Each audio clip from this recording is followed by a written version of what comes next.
আসসালামু আলাইকুম। জুম্মা মোবারক সবাইকে, রামাদান মোবারক।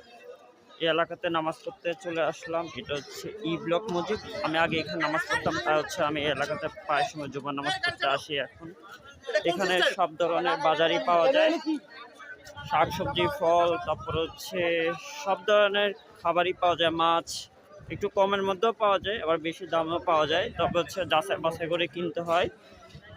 আর জিনিসপত্র তো দাম এমনি অনেক বেশি। এটা বাংলাদেশ বলে কথা, রোজা আসলে হচ্ছে সবার গলা কাটা শুরু করে দেয়। এই যে দেখেন, এক অসহায় মানুষ এখানে রাস্তা পড়ে আছে। মানুষের কোনো সহানুভূতি নেই এই দেশে, তার জন্য তো এই দেশে এত গরিব গরিব। এখানে কাপড় চোপড়ে সেল হয়। এখানে হচ্ছে অস্থায়ী বাজার, 2 ঘন্টার জন্যই নামাজের পরে খুব ভিড় থাকে। দেখে যাক কি কিনা যায়। আমার লাগবে কিউকাম্বার, চিলি লাগবে, তারপরে খেজুর লাগবে, ডিম লাগবে। এখানে আরো অনেক ভিড়। সবাই হচ্ছে ভিডিওটা শেয়ার করে দিবেন।